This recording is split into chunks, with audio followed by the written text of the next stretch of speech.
ॐ ज्ञानतिमिरान्धस्य ज्ञानञ्जनशलाकया चक्षुर्मिलितं येन तस्मै श्रीगुरुवे नमः।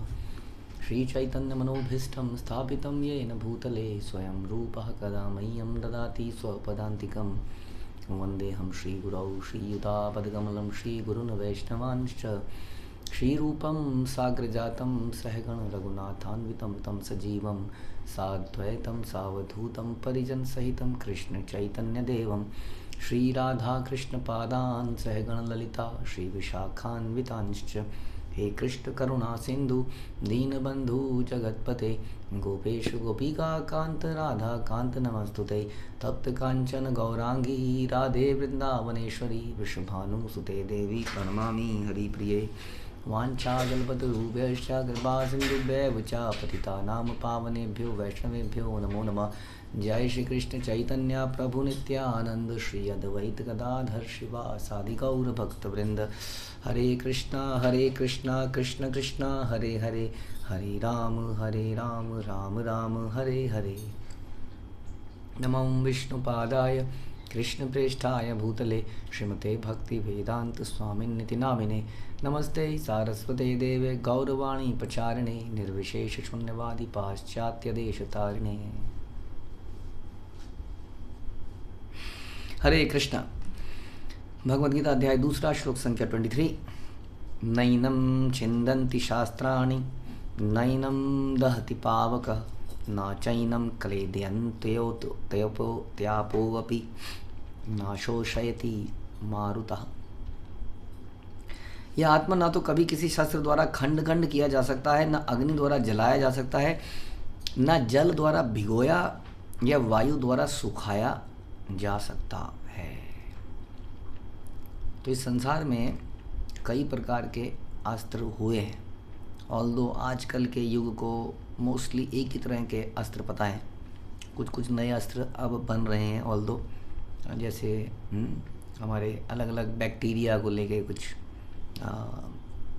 Biological weapons आज की डेट में बन रहे हैं। बट मुख्यतः आजकल के जो आधुनिक अस्त्र हैं, प्रभुपाद भी कह रहे हैं, इनको आग्नेय अस्त्रों के साथ कह सकते हैं। आग्नेय, दे प्रोड्यूस सम फायर।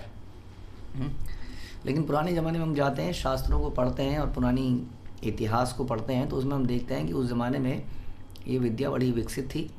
और इधर से अगर कोई सामने से कोई अग्नि अस्त्र छोड़ रहा है तो इधर से जल अस्त्र छोड़ा जाता था। अब जल के अस्त्र नहीं बनाए गए अभी तक। जल बड़े अब देखते हैं कैसे सुनामी आया था तो क्या भयंकर। हाँ, अब मानो सुनामी है या कई बार साइक्लोन आता है, अगर ये कंट्रोल में हो किसी व्यक्ति के कि कोई ऐसा अस्त्र छोड़ा जाए कि साइक्लोन किसी देश पर छोड़ दिया जाए, बताइए क्या कर लेंगे अब उसका, है ना। तो इस प्रकार की शक्ति उस ज़माने में लोगों के पास थी। तो मुख्य शक्तियाँ जो हम देखते हैं, जल है, अग्नि है, इनमें बड़ा पावर है। जल में जितनी पावर, अग्नि में, इन दोनों में बहुत पावर है। और उसके अलावा नॉर्मल शस्त्र वाला तलवार है, जो भी है इस तरह मेटल के वेपन्स, ये वेपन्स हैं ही, ये चल ही रहे हैं। तो ये विद्या है जिसके कारण हम अपने आप को सुरक्षित महसूस करते हैं। जब हमारे जेब में, कई लोग कुछ ऐसे धर्म भी बने हैं जिसमें हम जेब में हमेशा खंजर रखते हैं। तो अलग अलग प्रकार से व्यक्ति अपनी सुरक्षा करता है। एक देश अपने नागरिकों की रक्षा के लिए बजट का बहुत बड़ा हिस्सा, मुझे लगता है सबसे बड़ा हिस्सा अगर खर्च होता है किसी कंट्री में तो वो होता है उसके arms and ammunition and all this defence systems के ऊपर। क्योंकि हर व्यक्ति भयभीत है कि कहीं से कोई उसको मार ना दे, और वो किन चीज़ों के द्वारा अटैक होने से भयभीत रहता है। वो इन्हीं चीज़ों से रहता है, कहीं से कोई बॉम्ब ना आ जाए, कोई बंदूक लेके उसकी सीमा के बाहर कुछ लोग यूजिंग द लैंड वो एनक्रोचमेंट ना कर दें, कुछ लोग आकाश के थ्रू ना हमारी कंट्री में आ जाएं, कुछ लोग समुद्र के थ्रू ना हमारी कंट्रीज़ में आ जाएं। तो चारों तरफ से सुरक्षा की व्यवस्था रहती है, क्योंकि आदमी हमेशा भयभीत है। हम जब जीते भी हैं, चलते फिरते भी हैं, तो उसमें बहुत बड़ा खतरा रहता है हमारे लिए। हम चलते हैं तो अगर एक्सीडेंट हो जाता है तो कट जाता है कुछ, उससे ब्लड निकल जाता है, कटने से हम मर जाते हैं। कई बार बहुत बड़ी अग्नि लग जाती है, किसी जगह पर आग लग जाती है, और ऐसे बहुत भयंकर हादसे आप जानते ही हो चुके हैं संसार में। तो आदमी भयभीत है। हाँ, जलने से भी कितने हादसे डूबने से हो जाते हैं, अक्सर बहुत सारे हादसे हर साल ही डूब के मरने से हो जाते हैं। नहीं तो हवा के बवंडरों से, भयंकर हवा के बवंडर आते हैं, वो बिल्डिंगों को चकनाचूर कर देते हैं। तो इस प्रकार से आदमी इन सब चीज़ों से भयभीत रहता है। इसके लिए वो अलग अलग सुरक्षाओं की व्यवस्था करता है, जैसा हमने चर्चा करी। वो ऐसे घर बनाता है जो जिनको जो भूकंप में ना गिरे, बवंडर में ना गिरे, उनके अलग प्रकार की संरचना की जाती है। खासतौर पे जैसे जापान जैसी कंट्री है जिसके अंदर बहुत सारे अर्थक्वेक आते हैं, उन्होंने they have developed some technology जिससे कि अर्थक्वेक का इम्पैक्ट वो ना आए, और लोग अपना रहे हैं। फिर भी जब भयंकर अर्थक्वेक आते हैं तो वो घर भी नहीं बसते हैं। इसी प्रकार से इंसान फायर से बचने के लिए फायर अलार्म लगाता है, ऊपर पाइप्स लगाता है जिससे कि पानी फाउंटेन की तरह आ जाता है। अगर कोई स्मोक डिटेक्ट होती है तो फायर रेजिस्टेंट एलिमेंट लगाए जाते हैं बिल्डिंग के अंदर। बहुत कुछ करा जाता है इन सब चीज़ों के लिए। सर्दी गर्मी से बचने के लिए हम अपने घरों को वाटर एंड एयर प्रूफ बनाते हैं। और इसके बाद भी इंसान को सुरक्षा महसूस नहीं होती है तो वो इंश्योरेंस लेता है।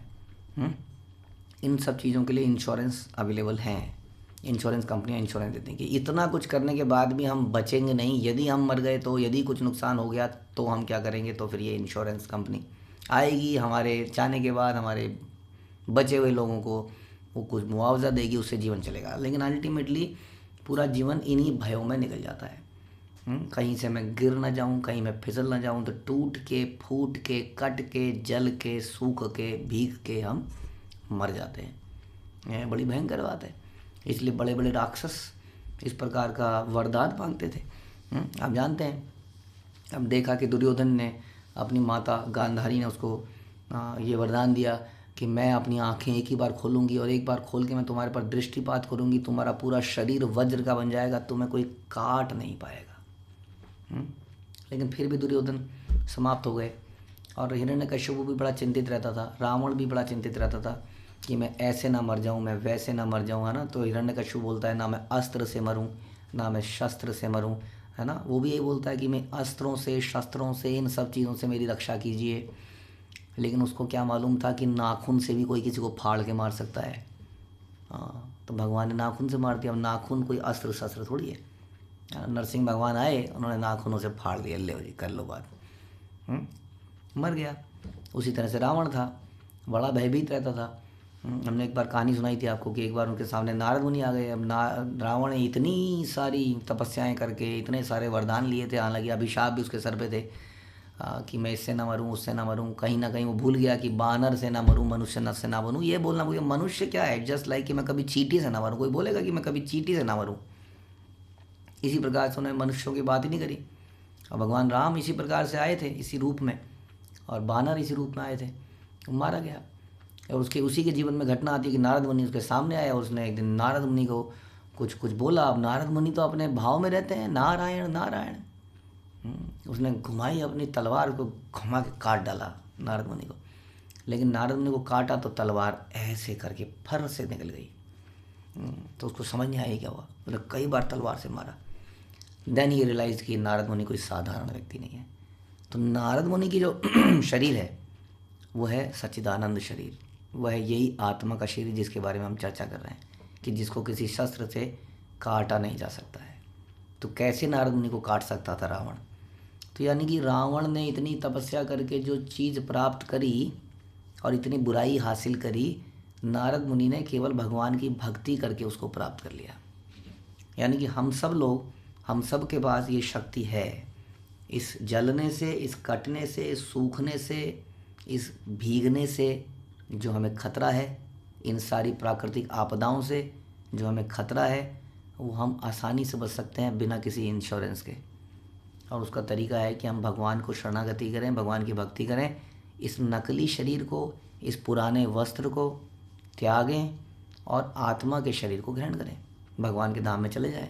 तो हमें इन किसी भी प्रकार का कोई खतरा नहीं है। लेकिन जब तक हम कोई शरीर धारण किए हैं तब तक ये खतरा बरकरार रहेगा, क्योंकि इस शरीर को काटा जा सकता है, जलाया जा सकता है, भिगोया जा सकता है, सुखा के मारा जा सकता है कि नहीं।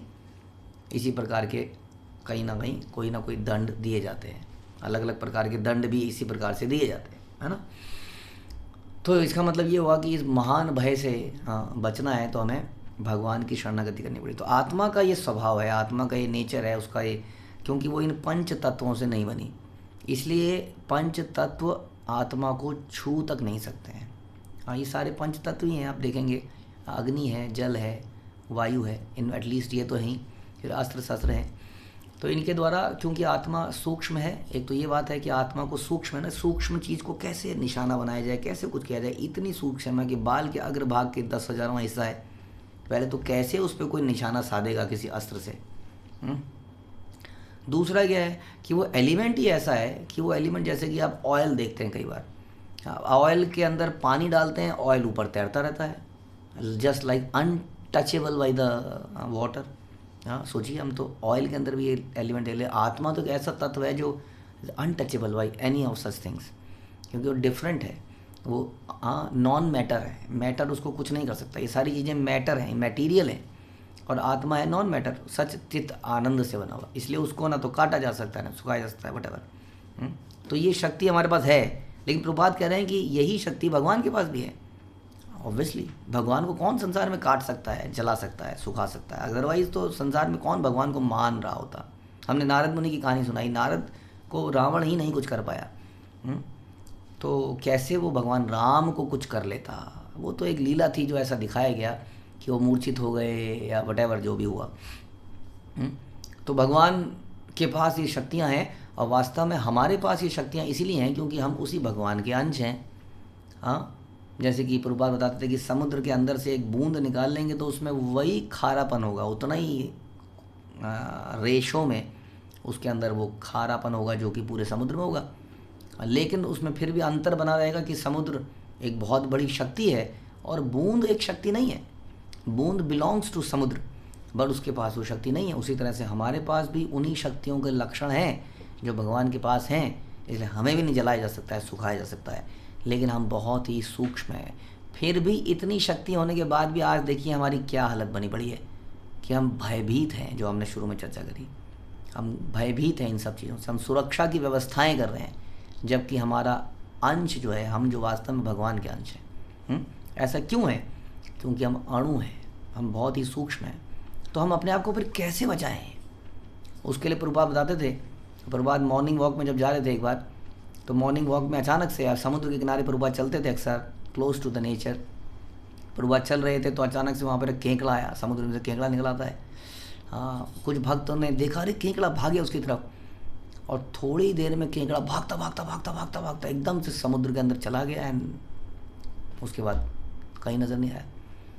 तो केकड़े की सुरक्षा उस असीमित समुद्र के अंदर थी, जब वो समुद्र के बाहर था तो सुरक्षित नहीं था, समुद्र के अंदर कोई उसका कुछ नहीं बिगाड़ पा रहा था उनमें से वो लोग। उसी तरह से हमारी जो सुरक्षा है वो तभी है जब हम वो बूंद को पानी में डाल दिया जाए। वो चिंगारी जो अग्नि में से निकल के बाहर गिरती है, वो चिंगारी थोड़ी देर में बुझ जाती है। वो चिंगारी जब तक अग्नि में रहती है तब तक उसमें अग्नि प्रज्वलित होती है। उसी तरह से हमारी वो जो शक्तियाँ हैं वो तभी तक बरकरार रहेंगी जब हम भगवान के टच में रहेंगे, भगवान के सानिध्य में रहेंगे। जैसे ही हम भगवान से दूर जाएंगे तो माया हमारे ऊपर आवरण डाल देगी, हमारी शक्तियों को छुपा लेगी, और हम इसी से कटे जाने से, जले जाने से, भुने जाने से, वटेवर, हमेशा भयभीत रहेंगे।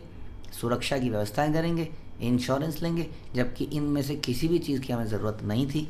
यदि हम अपने असली पहचान को समझ लें कि हम भगवान के अंश हैं, इसलिए भगवान की सेवा करना हमारा दायित्व है, और इस प्रकार से हम चिरंजीवी हमेशा से रह सकते हैं और कोई हमें कुछ नहीं बिगाड़ सकता है।